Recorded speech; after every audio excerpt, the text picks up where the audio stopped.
தொடர்ந்து நாம் தேவனுடைய வார்த்தையை தியானிக்கிறோம். ரொம்ப முக்கியமான ஒரு பாடம் மனிதனுடைய வீழ்ச்சி. ஆதியில நாம் ஏதேனில இருந்தோம், தேவனோடு இருந்தோம், தேவ பிள்ளைகளா இருந்தோம், தேவ சாயலில் இருந்தோம்.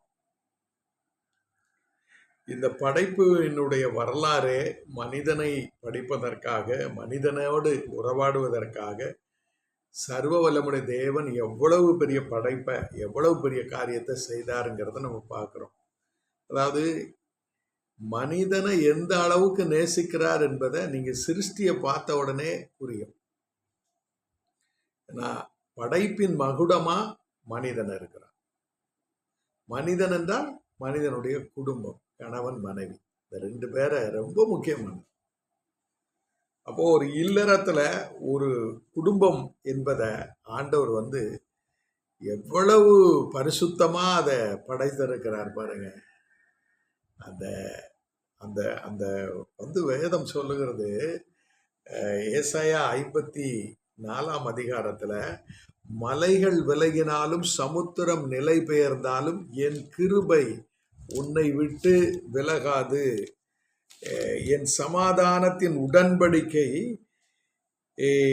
நிலை பெயராமல் இருக்கும் என்று உன்மேல் மனதுருகுகிற கர்த்தர் சொல்லுகிறார். என்ன அற்புதமான வார்த்தை பாருங்க. இந்த முதல் உடன்படிக்கை என்னன்னா கணவன் மனைவி, அவனுடைய திருமணம். அந்த திருமணத்துல தேவனுடைய சாட்சி. இந்த காரியத்தை, இந்த அஸ்திபாரத்தை அவர் உருவாக்குவதற்கு அண்ட சராசரங்களை படைச்சார். சகல மிருக ஜீவன்கள், பயிர்கள் எல்லாவற்றையும் படைச்சார். ஆதாம் ஏவாள் திருமணத்திற்காக ஆதாமையும் ஏவாளையும் படைச்சு அவர்களை இணைத்து வைப்பதற்காக இதெல்லாத்தையும் அவர் செய்தார். ஆனா இதெல்லாம் அவர் செய்தார். என்னன்னா சர்வ சிருஷ்டியும் இன்று வரை தேவனுக்கு கீழ்ப்படுகிறது, சர்வ வல்லவருக்கு கீழ்ப்படுகிறது. ஆனா மனிதன் மட்டும் தேவனுடைய சத்தத்திற்கு கீழ்ப்படியாம, நம்ம ஆண்டவர் இவ்வளவு முக்கியம், இவ்வளவு பிரயாசப்பட்டு இவ்வளத்தையும் அவர் செய்து திருமணத்தை நடத்தி வச்சாரு. நடத்தி வச்சு கர்த்தர் சொன்ன ஒரே ஒரு வார்த்தை என்ன தெரியுமா? ஆபத்து எதுவோ சாபம் எதுவோ அதை அவர் எச்சரித்து சொன்னார். அதை மட்டும் அவங்க காத்துக்கிட்டா போதும், அவங்க ஜீவ விருட்சத்திற்கான பாதையில போய் அதை பறிச்சு சாப்பிட்டுருப்பாங்க. எதை எச்சரிக்கணுமோ அதை எச்சரித்தார். அதுல செவி கொடுக்காம, அதுல நாம தேவனுடைய சத்தத்திற்கு கீழ்ப்படியாம நம்ம மனிதன், அதாவது ஆதாமும் ஏவாளும் ஆதியில பாவம் செஞ்சுட்டாங்க. இந்த பாவம் என்றால் என்ன அப்படின்னு நேற்று பார்த்தோம். பாவத்திற்கு பல விளக்கங்கள் இருக்கு. ஆனா வேதம் மிக ரத்தின சுருக்கமா என்ன சொல்லுதுன்னா, அது ஆசை இச்சை தான் பாவம். ஆசை இச்சை தான் பாவம்.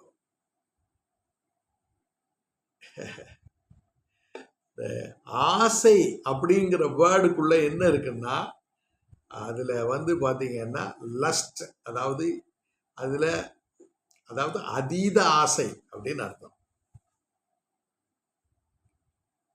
அதாவது அளவுக்கு மீறிய ஆசை, அளவுக்கு மீறிய விருப்பம் தான் ஆசையா மாறுகிறது. அளவுக்கு மீறிய விருப்பம். நீங்க ஆதாமுக்கும் ஏவாளுக்கும் அளவுக்கு மீறிய விருப்பத்தை கொடுத்தான். அந்த 2ஆம் வசனத்துல நம்ம அந்த 3ஆம் அதிகாரம் அந்த 5-6 வசனங்களில் பாருங்கன்னா, அந்த நீங்கள் இதை புசிக்கும் நாளில் உங்கள் கண்கள் திறக்கப்படும் என்றும் நீங்கள் நன்மை தீமை அறிந்து தேவர்களை போல இருப்பீர்கள் என்றும் தேவன் அறிவார். இப்போ தேவனை போல அப்படின்னு அவன் சொல்றான். ஆனா அவங்க படைக்கப்பட்டதே தேவ சாயல்ல, தேவ ரூபத்துல. மனிதன் படைக்கப்பட்டது என்ன சாயல்ல, என்ன ரூபத்துல? தேவனுடைய சாயல்ல, தேவனுடைய ரூபத்துல. அவன் என்ன செய்யறான் அப்படின்னா, அதாவது அந்த ஆசை இச்சையை தூண்டுறான். ஆசை இச்சையை அப்படி தூண்டி விட்ட உடனே அவன் அவர்கள் 2 பேரும் அதை செய்தார்கள். அப்போ ஆண்டவர் எல்லாம் முடிஞ்ச பிறகு கர்த்தர் வழக்கம் போல வராரு. இப்போ ஆதாமு ஏவாளும் ஓடி ஒளிஞ்சுக்கிறாங்க. ஆண்டவர் ஆதாமி நீ எங்கே இருக்கிறான்னு கேட்கிறாரு. தோட்டத்துல அவருக்கு இவன் ஒளிஞ்சு கொண்டது அவருக்கு தெரியல. ரொம்ப வேடிக்கையா இருக்குது. அப்படின்னா என்ன தெரியுமா? அப்ப ஆதாமை கர்த்தர் தோட்டத்துல நீ எங்கே இருக்கிறான்னு கூப்பிடுறாரு. அப்ப கர்த்தருக்கு அவன் தெரிய மாட்டேங்கிறான், மறைஞ்சிருக்கிறான். என்ன அர்த்தம் தெரியுமா? அவன் பாவ சாயலா மாறினதுனால அவர் பாவத்தை பார்க்க கூடாத சுத்த கண்ணர். அவர் பாவத்தை பார்க்க மாட்டார், பாவத்தை பார்க்க முடியாது அவருக்கு. இப்ப மனிதன் அங்கே தோட்டத்துல இருக்கிறான், ஆதாமும் எவ்வளவு அங்கதான் இருக்கிறாங்க. அங்கே வேதம் என்ன சொல்லுகிறதுனா, அவர்கள் தேவனாகிய கர்த்தருடைய சந்நிதிக்கு விலகி, 8ஆம் வசனம் 3:8, தேவனாகிய கர்த்தருடைய சந்நிதிக்கு விலகி, சந்நிதிக்கு அவருடைய பார்வையிலிருந்து விலகி தோட்டத்தின் விருட்சங்களுக்குள்ளே ஒளிந்து கொண்டார்கள். இப்போ பாவம் வந்த உடனே, மனிதனுடைய வாழ்க்கையில பாவம் வந்த உடனே என்ன விளைவு ஏற்படுதுன்னா, ஒளிந்து கொள்ளுதல், விலகி, தேவ சன்னிதானத்தை விட்டு விலகி. அப்போ பாவம் மனிதனை தேவனுடைய பார்வையிலிருந்து விலக்குகிறது. எப்படி விலக்குது? அவனுக்கு பயம் வருகிறது, அவனுக்கு பயம் வருகிறது. பயந்து ஒளிந்து கொண்டார்கள். இப்போ தேவனுடைய சமூகத்தை விட்டு விலகி அவர்கள் ஒளிந்து கொண்டார்கள். அப்படி ஒளிந்து கொண்டதற்கு காரணம் என்னன்னா, அவர்கள் செய்யக்கூடாததை செய்தார்கள். அது அவர்களுக்கு தெரிஞ்சிட்டு, அவர் சொன்னதை கேளாம, அவருடைய வார்த்தைக்கு செவி கொடுக்காம, ஒரு அந்நிய சத்தத்திற்கு, இங்க சத்துருன்னு நம்ம சொல்ல முடியாது, இங்க அந்நிய சத்தம், தேவ சத்தத்துல கேட்டு பழகின நாம, தேவ வார்த்தைக்கு கீழ்ப்படிந்து தேவனுடைய சத்தத்தை அனுதினமும் கேட்டு கேட்டு வாழுகிற நாம, ஒரு அந்நிய சத்தத்திற்கு கீழ்ப்படிந்து பாவம் செய்யும் போது அங்க பயமும் ஒளிந்து கொள்ளுதலும் உண்டாகுது. ஆண்டவர் இப்படி சொன்ன உடனே கேட்கிறாரு, நான் விலக்கின மரத்தின் கனியை புசித்தாயோ அப்படின்னு கேட்டார். உடனே ஆதாம் என்ன சொன்னா தெரியுமா? ஆமா ஆண்டவரே, நான் தெரியாம புசிச்சிட்டேன்னு சொல்லல. அவர் சொன்னா, அதற்கு ஆதாம், என்னுடனே இருக்கும்படி தேவரீர் தந்த ஸ்திரியானவள் அவ்விருட்சத்தின் கனியை எனக்கு கொடுத்தால் நான் புசித்தேன். எவ்வளவு பொறுப்பு இல்லாம பேசுறான் பாருங்க. நான் பாவி, நான் மீறிட்டேன், என்னை மன்னிங்கன்னா அதுல நியாயம் இருக்கு, ஒரு நீதி இருக்கு. இப்ப பாருங்க, இவன் செய்தத அவனுடைய சரீரமாகிய மனைவி மேல போடுறான். அதாவது குற்றம் சுமத்துகிற சிந்தை, அதாவது பிறரை குற்றப்படுத்துகிற ஒரு சிந்தை பாவத்துல முதல்ல வருது. முதல்ல பயம் வருகிறது, 2வது கூட இருக்கிறவங்கள குற்றப்படுத்துகிறது. இப்ப பாருங்க, 3வது தேவநாயக கர்த்தர் ஸ்திரியை பார்த்து 13ஆம் வசனம், நீ இப்படி செய்தது என்ன என்றார். ஸ்திரியானவள் சர்ப்பம் என்னை வஞ்சித்தது அப்படின்ற. சர்ப்பம் என்ன வஞ்சித்ததுன்னா, சர்ப்பம் என்னை தவறா வழி நடத்தினது. வஞ்சகம்னா ஏமாற்றுதல் அப்படின்னு பொருள். வஞ்சகம்னா என்ன? ஏமாற்றுதல். ஏமாற்றுதல்னா என்ன? சூழ்ச்சி செய்து என்னை வீழ்த்தியது, சூழ்ச்சி செய்து வீழ்த்துதல், தவறாக வழிகாட்டி விழ வைத்தல், பொய்யான ஒரு மாயையான தோற்றத்தை உருவாக்குதல், பொய்யான ஒரு தோற்றத்தை உருவாக்குதல். இச்சைக்கு இவ்வளவு பேர் இருக்கு. சூழ்ச்சி, ஏமாற்றுதல், தவறாக வழிகாட்டுதல், பொய்யான மாயையான தோற்றத்தை உருவாக்குதல். பிசாசு அவ்வளவு தந்திரமா தன்னுடைய வேலையை காட்டிட்டு அவன் நகண்டுட்டான். இப்ப ஆண்டவர் அவனை கூப்பிட்டு கேட்டாரு. தேவனாகிய கர்த்தர் சர்ப்பத்தை பார்த்து, நீ இதை செய்தபடியால் சகல நாட்டு மிருகங்களிலும் சகல காட்டு மிருகங்களிலும் சபிக்கப்பட்டிருப்பாய். நீ உன் வயிற்றினால் நகர்ந்து உயிரோடு இருக்கும் நாளெல்லாம் மண்ணை தின்பாய் அப்படின்னு சொல்லி அவரை சபித்து விட்டு, இப்போ இந்த மனுக்குலம் வீழ்ந்து விட்டது, அதற்கு ஒரு பிராயச்சித்தத்தை ஆண்டவர் அங்கேயே சொல்லிடுறார். மன்னிப்பின் வழிய அங்கே சொல்லிடுறார். உனக்கும் ஸ்திரீக்கும் உன் வித்துக்கும் அவள் வித்துக்கும் பகை உண்டாக்குவேன். அவர் உன் தலையை நசுக்குவார், நீ அவர் குதிங்காலை நசுக்குவாய் என்றார். இது கிறிஸ்துவனுடைய பிறப்பை பற்றி அவர் முன்னறிவித்து விட்டார். இப்போ பாவம் மனிதனுடைய வாழ்க்கையில நுழைஞ்ச உடனே தேவ சாயல் மறைந்து பாவ சாயல் உண்டாகுது. அப்போ தேவனுடைய கண்கள்ல அந்த பாவம் இருக்கிறதுனால, மனிதனுக்குள்ள பாவம் இருக்கிறதுனால தேவன் அவர்களை பார்க்க முடியாத அளவுக்கு போயிடும். ஏன்னா ஏதேனில் மிக அருகில் ஏதேன் தோட்டத்துல ஆதாம் ஏவாளை இருக்கும்போது பாவம் செய்ததுனால அவங்க மறைந்து போனார்கள்.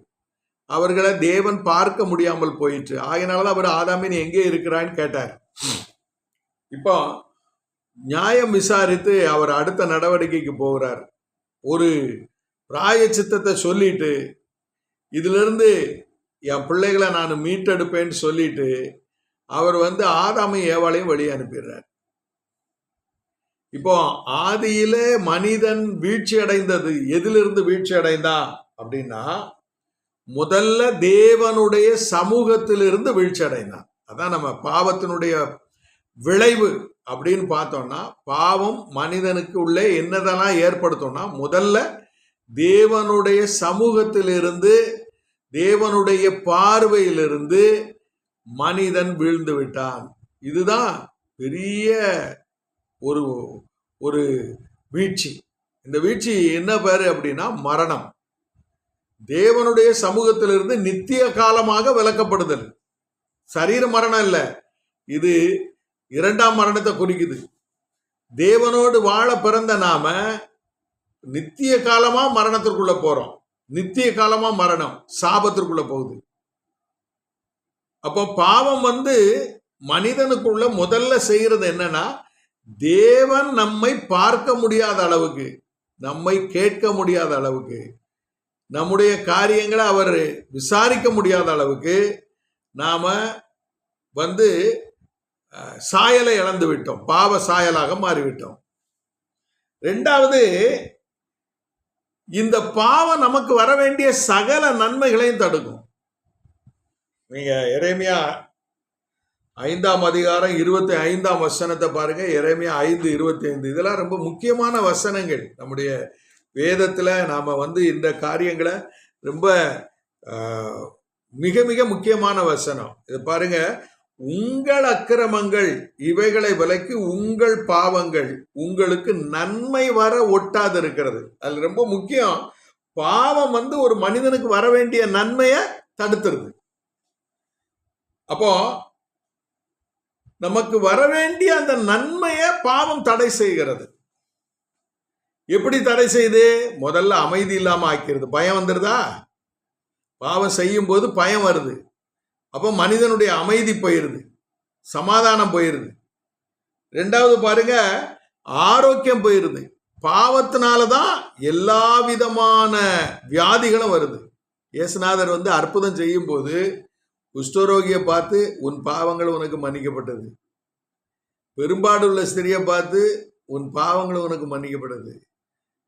அப்புறம் பாருங்க, அந்த திமிர்வாதக்காரனை பார்த்து சொல்றாரு, உன் பாவம் உனக்கு மன்னிக்கப்பட்டது. 38 வருஷமா பெதஸ்தா குளத்துல படுத்து கிடக்கணும்னு பார்த்து சொல்றாரு, உன் பாவம் உனக்கு மன்னிக்கப்பட்டது. சுகமாகுன்னு சொல்லல. அப்போ பாவம் ஒரு மனிதனுடைய வாழ்க்கையில ஆரோக்கியமின்மைய, அதாவது வியாதிய கொடூரமான வியாதியை கொண்டு வருகிறது. அப்புறம் பாருங்க, நம்முடைய வளர்ச்சி அது தடை செய்து, நம்முடைய எல்லா வளர்ச்சியையும் அது தடை செய்கிறது. அப்புறம் ஆபத்தை உருவாக்கி கடைசியில நம்மை மரணத்துக்குள்ள கொண்டு போயிடும். நம்ம ஆசை இச்சைய நம்ம கவனமா இருக்கணும். எந்த ஒரு காரியத்துல அதீத விருப்பம் ஏற்படுகிறதோ, அளவுக்கு மீறிய ஆசை வருகிறதோ, அதை அடைந்தே தீரணும்னு நினைக்கிறாங்களோ, அப்ப அதுக்குள்ள என்ன இருக்குன்னா பிசாசினுடைய இச்சை இருக்கு. இப்ப பிசாசு ஏன் அங்கிருந்து விழுந்தான்? தேவனுக்கு மேலாக என் கூட்டம் கட்டுவேன். அது அதீத ஆசை தானே. அது எதனால வந்தது? நான் பாடுனா, நான் ஆராதனை நடத்தினா ஆண்டவரே அப்படியே மயங்கிடுறாரு. அது பெருமையை கொடுக்குது. அந்த பெருமையில அவன் தேவனுக்கு மேல அவன் போனான். சோ அந்த அதீத ஆசையில தான் நான் அவருக்கு சமமா இருப்பேன்னு நினைச்சான்.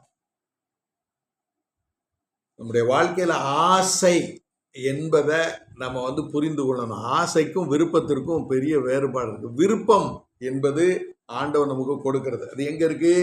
பிலிப்பியர் 2ஆம் அதிகாரத்தில் இருக்கு. நீங்க அதை பாருங்க, அந்த வசனத்தை. ஆசைக்கும் விருப்பத்துக்கும் பெரிய வேறுபாடு இருக்கு. பிலிப்பியர் 2ஆம் அதிகாரம், பிலிப்பியர் 2ஆம் அதிகாரம் நீங்க பாருங்க, அந்த வசனத்தை பாருங்க. அது ரொம்ப முக்கியமான ஒரு வசனம். 2ஆம் அதிகாரம் 13ஆம் வசனம். ஏனெனில் தேவனே தம்முடைய தயவுள்ள சித்தத்தின்படி விருப்பத்தையும் செய்கையும் உங்களில் உண்டாக்குகிறவராயிருக்கிறார். விருப்பம் விருப்பம் பாவம் கிடையாது. அதீத விருப்பம் தான் ஆசை. ரெண்டுக்கும் உள்ள வேறுபாடு உங்களுக்கு தெரியுதா? விருப்பத்திற்கும் ஆசைக்கும் உள்ள வேறுபாடு. நீங்க விருப்பம் என்பது மனைவி கணவனை அடைவது விருப்பம். அன்றன்று உள்ள ஆகாரத்தை நமக்கு நம்ம விருப்பத்தோட பெறணும். நியாயமான வழியில பொருள் சேர்ப்பது விருப்பம். அநியாய வழியில அநியாயமா சம்பாதிப்பது ஆசை. ஆசைக்கும் விருப்பத்திற்கும் மெல்லிய ஒரு வேறுபாடு தான் இருக்கு. பாவம் என்றால் என்ன? நம்ம அதையும் படிக்கணும். பாவம்னா என்ன தெரியுமா? லேவியராகவும் 4ஆம் அதிகாரத்துக்கு வாங்க. பாவத்திற்கான வேதத்தினுடைய வெளிச்சத்துல பாவம் என்றால் என்ன? இப்ப நம்ம பாவம்னா என்னன்னு பார்த்தோம். பாவம்னா ஆசை இச்சைன்னு பார்த்தோம். பல விளக்கம் இருக்கு. விபச்சாரம் பாவம், வேசித்தனம் பாவம், என்ன விக்கிரக ஆராதனை பாவம், இப்படி ஒண்ணுனா சொல்லிட்டே போலாம். ஆனா அதை ரொம்ப நுணுக்கமா பார்த்தோம்னா, நன்மை செய்ய அறிந்திருந்தும் அதை செய்யாமல் இருந்தா பாவம்னு சொல்லியிருக்கு. இதெல்லாம் விட ஆசை இச்சை தான் பாவம்னு நம்ம பார்த்தோம். இப்ப பாவம் என்றால் என்ன அப்படின்னா, லேவியராகமம் 4ஆம் அதிகாரம் 2ஆம் வசனம். நீ இஸ்ரவேல் புத்திரிடத்தில் சொல்ல வேண்டியது என்னவென்றால், ஒருவன் கர்த்தருடைய கட்டளைகளில் யாதொன்றை அறியாமையினால், அறியாமைனா என்ன? அவன் சுய அறிவுல, அவன் தெரியாம அப்படின்னு சொல்லி இருக்கு. அறியாமைனா தெரியாமல், மீறி செய்யத்தகாததை செய்து பாவத்திற்கு உட்பட்டால் அறிய வேண்டியதாவது. அப்போ மீறி, அதாவது கட்டளைய மீறி. இப்போ ஆதாமு ஏவாளும் ஆதியில என்ன செஞ்சாங்க? அவங்களுக்கு கொடுத்த கட்டளை சின்ன கட்டளை. என்ன கட்டளை? இந்த மரத்தின் கனியை புசிக்க வேண்டாம். லட்சோபலட்சம் மரங்கள் இருந்தது. புசிப்புக்கு ஏற்ற ஆரோக்கியத்தை கொடுக்கக்கூடிய லட்சோபலட்சம் மரங்களுடைய கனிகள் இருந்தது. அதுல ஒன்னதான் விளக்குனார். ஒண்ணு அது ஆபத்து நிமித்தம் விளக்குனார். அந்த லட்சோபலட்சம் மரங்களுக்குள்ள ஜீவ விருட்சம் இருந்தது. அப்போ கோடிக்கணக்கான மர வகைகளை ஆண்டவர் நமக்கு உருவாக்கி கொடுத்து, அதுல ஒன்ன பார்த்து இதை தொடாதன்னா வம்புக்கு போய் அதை தொட்டா என்ன அர்த்தம்? அந்த கட்டளைய மீறினாங்க. இந்த மீறுதல்ல வஞ்சகம் இருக்கு. இந்த மீறுதல்ல தானா அது செய்யல. அவங்க சொன்ன உடனே ஓடி போய் புடுங்கல. பல வருடங்கள், எவ்வளவு காலங்கள் அவங்க ஏதேன்ல இருந்தாங்கன்னு நமக்கு சொல்ல முடியாது. அவங்க அது வரைக்கும் அதை தொடல. ஆனா என்று அந்நிய சத்தத்தை கேட்டு ஆசை இச்சை தூண்டப்பட்டு, அந்த ஆசை இச்சைக்கு அவங்க எப்போது ஈடு கொடுத்து விட்டு கொடுத்து அதை பார்த்தால், அந்த பழத்தை பார்க்கறா, அது புசிப்புக்கு ஏற்றது. அது இப்போ முதல்ல பார்த்ததை விட இப்ப பார்க்கும்போது பளபளப்பு அதிகமா இருக்கு. அந்த பழத்தை பார்த்த உடனே அதை நோக்கி அவள் புறப்படுகிறாள். இப்போ அந்த பழத்தை பறிக்கிறா. இப்போ அதை விட அது அவளுக்கு இச்சையை தூண்டுது. அதை பறித்த உடனே அதை தான் அவசரமா அதை கடிக்கிறா, அதை ருசிக்கிறா. அதனுடைய ருசி பல மரங்களுடைய ருசியை விட அதிகமா இருக்கு. அதை ஓடி போய் தன் புருஷனுக்கும் கொடுக்கிறார். இப்போ வேதம் என்ன சொல்லுது? அறியாமையினால் மீறி செய்த ஒரு காரியத்தை பாவம்னு சொல்லுது. அப்போ அக்கிரமம்னா என்ன? அக்கிரமம்னா என்ன? அது எண்ணாகவும் 15:30 இருக்குது. எண்ணாகவும் 15:30. நீங்க அந்த வசனத்தையும் பாருங்க. 15:30, 15ஆம் அதிகாரம், எண்ணாகமும் 15ஆம் அதிகாரம் 30ஆம் வசனம். அன்றியும் தேசத்தில் பிறந்தவர்களிலாகிலும் அந்நியர்களாயும் எவனாவது துணிகரமாய் யாதொரு பாவத்தை செய்தால், துணிகரமாய் யாதொன்றை செய்தால் அவன் கர்த்தரை நிந்திக்கிறான். அந்த ஆத்துமா தன் ஜனத்தாரில் இராதபடிக்கு அறுப்புண்டு போவான். அந்த ஆத்துமா அவன் கர்த்தரின் வார்த்தை அசட்ட பண்ணி அவர் கற்பனையை மீறினபடினாலே அந்த ஆத்துமா அறுப்புண்டு போக வேண்டும்.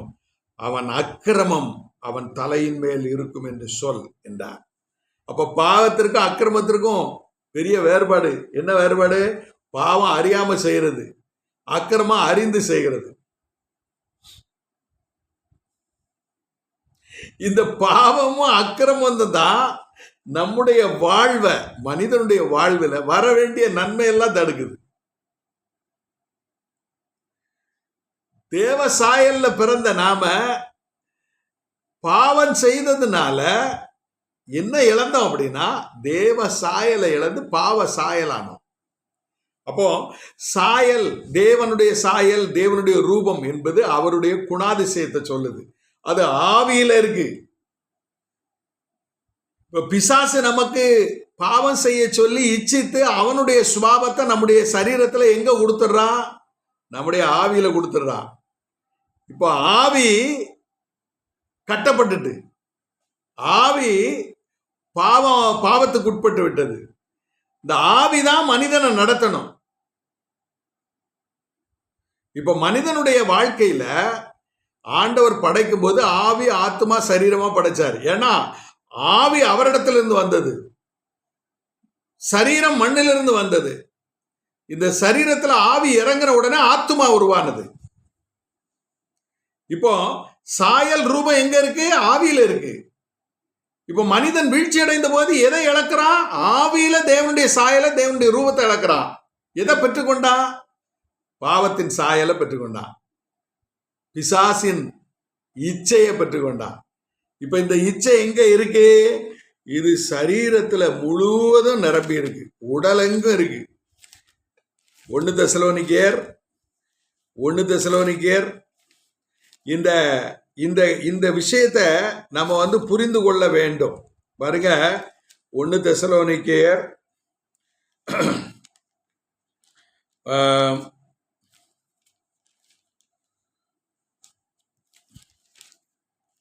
1 தெசலோனிக்கேயரின் புத்தகம், கொலோசேயர் 3ஆம் அதிகாரம் 5ஆம் வசனம். கொலோசியர் 3:5. ஆகையால் இப்ப பாருங்க, பாவம் எப்படிலாம் வருதுன்னு பாருங்க, எப்படி வகை வகையா இருக்கு பாருங்க. விபச்சாரம், அசுத்தம், மோகம், துரு இச்சை, விக்கிரகாராதனை ஆன பொருளாசை ஆகிய இவைகளை பூமியில் உண்டு பண்ணுகிற உங்கள் அவயவங்களை அழித்து போடுங்கள். இப்போ சாயல் எங்க வந்துருது? அவனுடைய பாவ சாயல் நம்முடைய சரீரத்தினுடைய எல்லா அவயவங்களிலும் நிரம்பி இருக்கு. அதைத்தான் ரோமர் 7ஆம் அதிகாரத்துல நம்ம வாசிக்கிறோம். ரோமருக்கு எழுதின நிருபம் 7ஆம் அதிகாரத்துல பாருங்க, இப்போ பாவம் எங்க குடி வந்துருச்சு? நம்முடைய சரீரத்துல குடி வந்திருக்குது. பாருங்க, 15ஆம் வசனத்திலிருந்து நான் வாசிக்கிற பாருங்க. எப்படியெனில் நான் செய்கிறது எனக்கு சம்மதியில்லை, நான் விரும்புகிறதை செய்யாமல் நான் வெறுக்கிறதை செய்கிறேன். இப்படி நான் விரும்பாததை செய்கிறவனாக இருந்தால் இருக்க நியாயப்பிரமாணம் நல்லதென்று ஒத்துக்கொள்கிறேன். அதெல்லாம் நான் அல்ல, எனக்குள்ளே வாசமாயிருக்கிற பாவமே அப்படி செய்கிறது.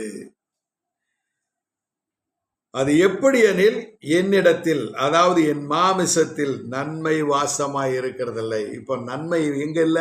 நம்முடைய மாமிசத்துல இல்லை, நம்முடைய சரீரத்துல நன்மை கிடையாது. கொஞ்சம் போல நம்முடைய ஆவியில கிடக்கு.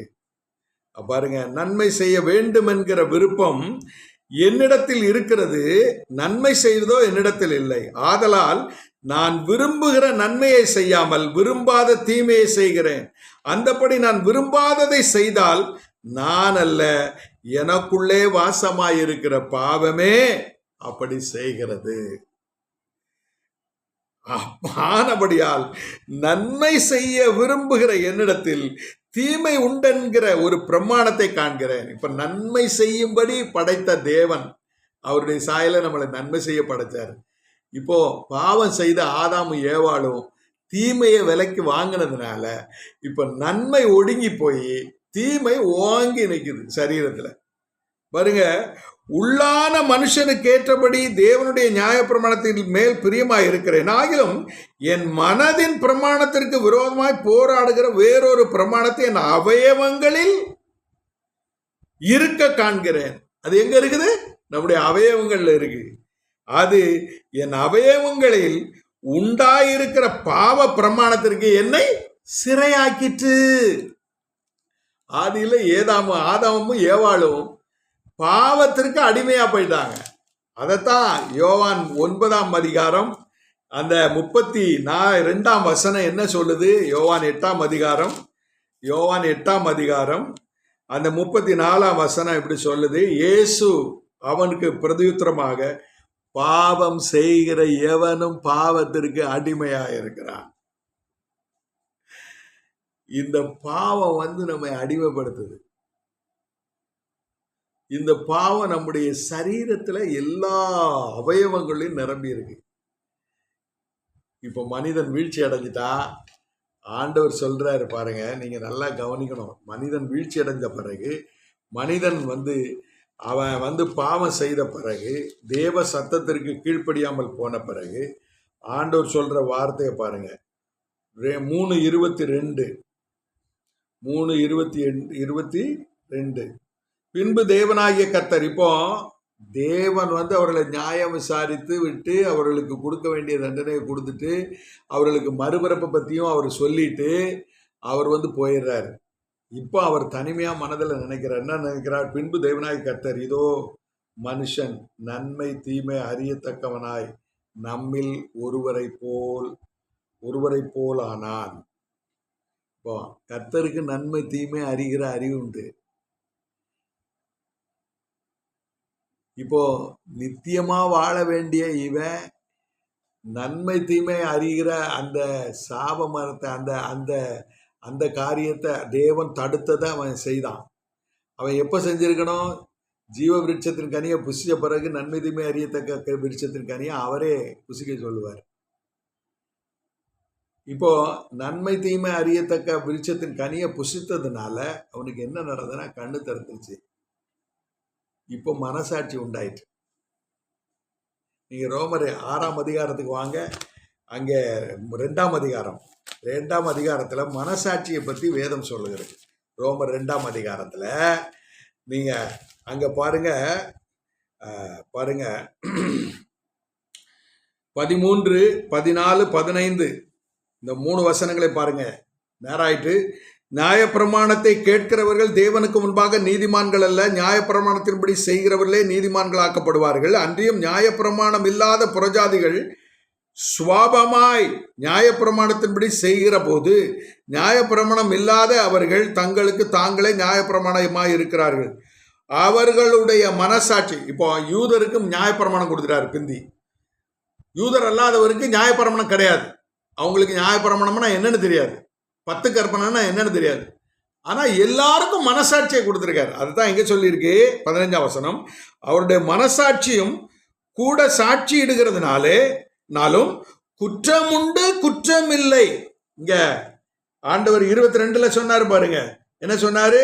நன்மை தீமை அறியத்தக்கவர்களாய் நம்மில் ஒருவரை போல் ஆனார்கள். இப்போ ஆண்டவருக்கு இந்த மரத்தின் கனியை புசிச்ச உடனே இது நன்மை இது தீமை என்று அறிகிற அறிவை அவன் பெற்றுக்கிட்டான். அதுக்கு என்ன காரணம்னா அவனுடைய மனக்கண் திறந்துட்டு. மனக்கண் திறந்துட்டா, மனக்கண் திறந்துட்டு. இப்ப பாருங்க, குற்றம் உண்டு குற்றமில்லை என்று அவர்களுடைய சிந்தனைகள் ஒன்றை ஒன்று தீர்க்கிறதுனாலும் நியாயப்பிரமாணத்திற்கேற்ற கிரியை தங்கள் இருதயங்களிலே எழுதியிருக்கிறது என்று காண்பிக்கிறார்கள். இப்போ பிரமாணத்தின்படி செய்யணும்.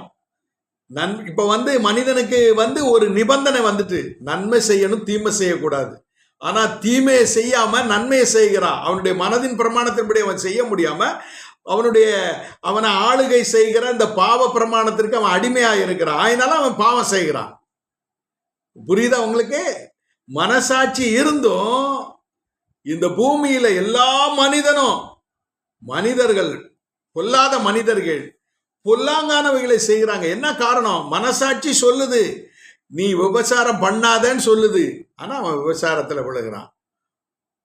நீ கொள்ளையடிக்காதன்னு சொல்லுது, ஆனாலும் அவன் கொள்ளையடிக்கிறான். இப்ப பாருங்க, இதனாலதான் ஆண்டவர் என்ன செய்தார்னா, ஜீவ விருட்சத்தின் கனியை காப்பதற்காகவும் ஜெயங்கொள்ளுகிறவனுக்கு ஜீவ விருட்சத்தின் கனியை கொடுத்து நித்திய சந்தோஷத்திற்குள்ள கொண்டு வரணும்னு சொல்வதற்காகவும் அவர் ஜீவ விருட்சத்துக்கு போகிற வாசலை அடைச்சு மனிதனை தோட்டத்தை விட்டு வெளியேற்றினார். அப்போ முதல்ல பிசாசு வெளியேற்றப்பட்டான், அதே வழியில போன மனிதனும் தோட்டத்தை விட்டு வெளியேற்றப்பட்டான். ஆனா பிசாசு ஆண்டவர் மீட்டெடுக்க பிரயாசப்படலை.